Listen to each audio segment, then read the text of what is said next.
What is up, YouTube? It's your boy Rex back here with another video, and today I'm going to be showing you how to navy with aircraft carriers.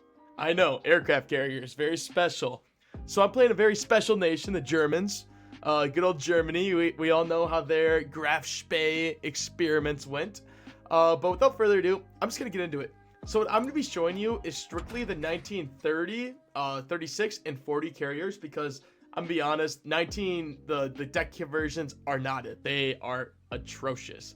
So this is what your 1936 good build is. There's really only two builds that you can look at, and it's these two. So we're gonna go to this one.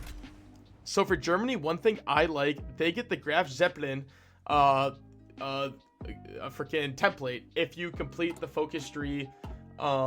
This one, construct aircraft carriers, and that automatically unlocks engine 3 for you for Germany, so you get engine 3 on the carriers. So this is what it's gonna look like. So we're gonna go in. Here is the first one I designed. So this is what most nations will look like for their 1930 ship cruise or carrier hulls. I put armor on it. This is optional. I was experimenting. You do not need this armor, but cruiser armor 1 never hurt. But you're going to want at least 3 deck spaces. So put one here, here, and here. You do not need deck armor. Obviously anti-air. If your nation has radar, have it. Most nations don't have it unlocked unless you're Britain. And engine 2 with the secondaries. That is perfect. This is your basic carrier that will work for any nation. And honestly, this is the only carrier you need. You don't need to upgrade to 1940 carriers because, let's be honest, I'm going to show you in a second why. But 60 planes on a carrier is all you need. You can do 80 if you want. However, that gets really expensive. It goes over 10,000, and most democratic nations are going to be under the Navy Treaty stipulations, so you won't be able to do that. But if we look at the 1940s carrier hull, this is where it gets real. So as you can see, this is decked out. I didn't put any armor on this because I put on 4 hangars that cost 10,000. If I put on armor, that's an extra 1,000 production. That sucks. So as you can see here, I have 4 hangar spaces all here, and I still have 1 open. So if I really wanted to add on another, I could, but that gets so expensive. So obviously you want radar on it if you can, engine 3, and then secondary battery. If you have the AA1, good. I did not research it this game. Now you may be wondering, why would I not go from the 1936 carrier to the 1940 carrier?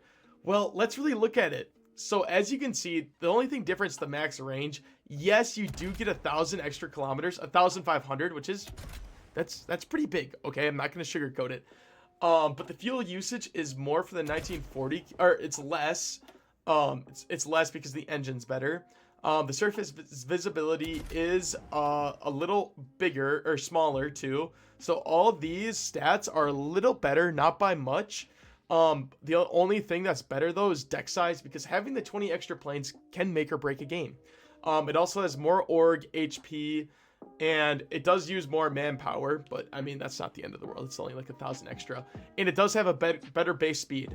So the only thing is though, you have to wait till like 1939 to start researching these, and by the time 1940 rolls around, when you finish researching it, unless you get an earlier one, you can already put out 5 or 6 1940 or 1936 carrier hulls. And guess what? With 6 times 60, we got 60, 120, 180, 240, 300, 360. You could have 360 carrier slots, carrier planes out in the air by the time you get out one 1940 cruiser, which will be much more expensive. So I believe carriers are kind of more quantity over quality, excluding the deck conversions, because those ones are garbage. Do not use them. Do not use them whatsoever. I will hunt you down and find you if you use them. I mean, like, look at this. Like, yeah, you can put on 2 hangar slots. You have 40. You have 40 deck size for what? It's bad. I mean, you do have 400 kilometers, which is nice, but it's not optimal. It is not optimal.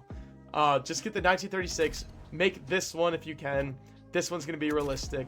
Put on that radar. Take off this armor, and boom, you can crank out so many of these bad boys for your war, and you will win. Just make sure you have the correct planes, and I'm going to be showing you what planes to produce too.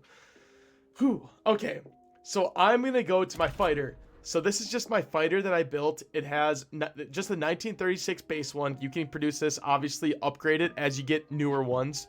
So like when you get engine 3, put on engine 3. But all you need is 4 times heavy machine gun and 4 times heavy machine gun.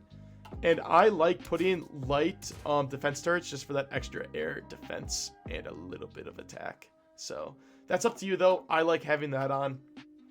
And then my carrier bomber, it's very basic. It's literally a nav bomb with engines. Obviously upgrade the engines when you can, and then heavy defense turrets. And that's it. That's all you got to produce to win. Let's check out where my fleet is right now. Here they are. They just finished a battle, and I'll put some of the battles at the end of the video here. Let's go to the first one I produced, the Graf Zeppelin. So as you can see, this thing has been putting in work this game. We have sunk, it alone has sunk, let's see, it sunk so many ships, so many heavy ships too. Boom, we got this, look at that. Let's go to you. You've sunk a lot too. We have sunk a few carriers too, and this one is brand new, the 1941, and it's already putting in some heavy work. So like I said, the 1936, all you need. The 1940, that's really good too. That's all up to you, but I'm going to show you these clips at the end right now as my Navy shredding as Germany here. So hope you guys have a great rest of your day. Please like and subscribe if you like the video. There's going to be more coming out. Do not worry. So take it easy. Enjoy these clips. Okay, and here we are in the middle of the English Channel. We engaged the British fleet again. So our 4 carriers are going to wreak some havoc. Let's see what we can do. So we've already shredded down all their battleships and other battles. So it's just, they're just absolutely, one of them made it. That's crazy. 2 of them made it. That's fine. That's a good battle though. Like I said, these are very good cruisers, or not cruisers, carriers. And here we go. We actually got a naval battle with other carriers in it. Looks like they're trying to get away from us. We have a few ships heavily damaged, but like I said, let's just like, that's a Danish ship that I captured. Just lot. Oh my god, bro. Just absolutely shredded their navy here. Did not lose a single, let's see, early destroyer. Not even, none of these ships we lost were German. So that's like crazy. These guys are just shredding the competition.